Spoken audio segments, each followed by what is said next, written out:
Hello बच्चों, let's read this question.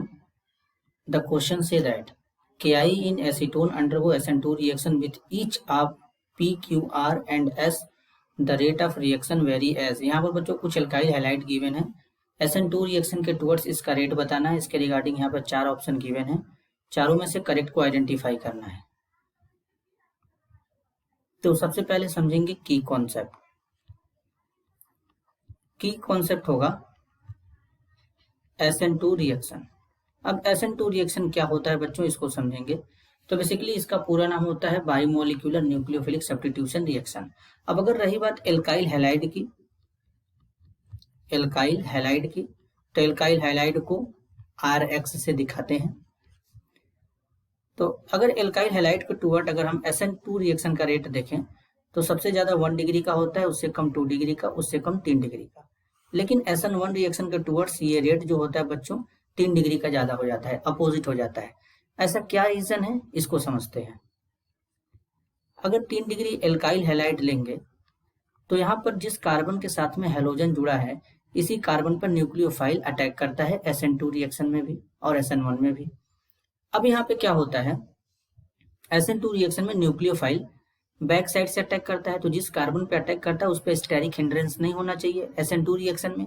लेकिन अब 3 डिग्री एल्काइल हैलाइड में इस कार्बन पे स्टेरिक हिंड्रेंस होता है क्योंकि बल्कि ग्रुप जुड़े होते हैं.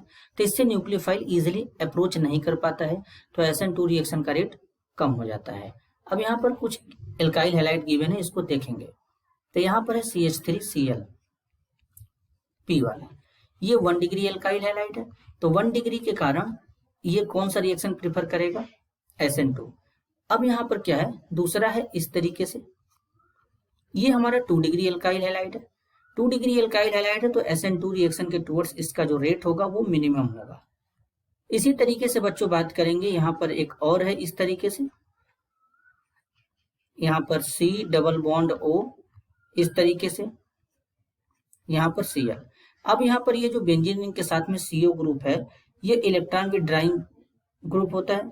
तो ये जो इलेक्ट्रॉन विड्राइंग ग्रुप होता है ये कार्बन और क्लोरीन के बीच का जो यहाँ पर ये जो बॉन्ड बना है इस कार्बन और क्लोरीन के बीच में,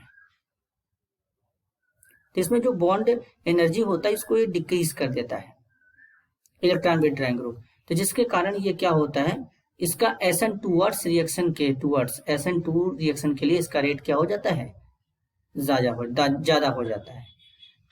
अब यहाँ पे एक और है बच्चों इस तरीके से,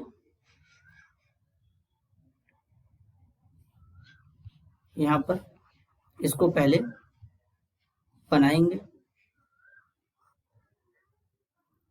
यहाँ पे Cl है और यहाँ पे डबल बॉन्ड है. इस डबल बॉन्ड को बच्चों थोड़ा और अच्छे से बनाएंगे, यहाँ पर इस तरीके से, इस तरीके से. तो अगर हम देखें यहाँ से तो ये वाला जितना जो ग्रुप है इसको एलाइलिक ग्रुप कहते हैं. अब एलाइलिक ग्रुप के कारण अगर यहाँ पे कार्बोकेटायन बनाएंगे पॉजिटिव चार्ज आएगा, तो ये जो कार्बोकेटायन बनेगा ये रेजोनेंस स्टेबलाइज्ड हो जाएगा. और रेजोनेंस स्टेबलाइज है तो अगर स्टेबल कार्बोकेटायन बन रहा है तो वो SN2 को फेवर न करके SN1 को फेवर करता है. क्योंकि SN1 रिएक्शन के केस में क्या होता है कि जो कार्बोकेटायन का स्टेबिलिटी है रिएक्शन को गवर्न करता है. तो इसलिए यहाँ पर ये SN1 को फॉलो कर जाएगा. तो अब यहाँ पर ये P वाला है, ये है Q और ये है R और ये है S. तो अब इनके लिए अगर हम ऑर्डर की बात करें तो S वाला जो है यहाँ पर बच्चों, यहाँ पर जो S वाला है इसका रेट क्या होगा, SN2 रिएक्शन के ज्यादा होगा. अब Ki इन एसीटोन बोला गया है, तो यहाँ पर बेसिकली अगर एसीटोन की बात करेंगे तो एसीटोन जो होता है बच्चों ये एप्रोटिक सॉल्वेंट होता है, और एप्रोटिक सॉल्वेंट है तो ये SN2 रिएक्शन ही फेवर कराएगा क्योंकि इसमें एसिडिक हाइड्रोजन यानी प्रोटॉन नहीं मिल पाता है एसिडिक हाइड्रोजन इससे. तो अब यहाँ पर सबसे यहाँ पर क्या हो जाएगा, S हो जाएगा. S के बाद यहाँ पे क्या होगा, S के बाद यहाँ पे हो जाएगा P, देन P के बाद यहाँ पे क्या हो जाएगा R, R के बाद यहाँ पे क्या हो जाएगा Q हो जाएगा. इस तरीके से इसका ये रेट होगा. तो यानी सबसे ज्यादा जो रेट होगा SN2 रिएक्शन के लिए वो S का होगा. तो अब यहाँ पर इस तरीके का ऑप्शन कहाँ पे मैच हो रहा है, ऑप्शन बी में मैच हो रहा है. तो इस क्वेश्चन के लिए करेक्ट आंसर होगा option B. This is your answer. I hope you understood it well. All the best.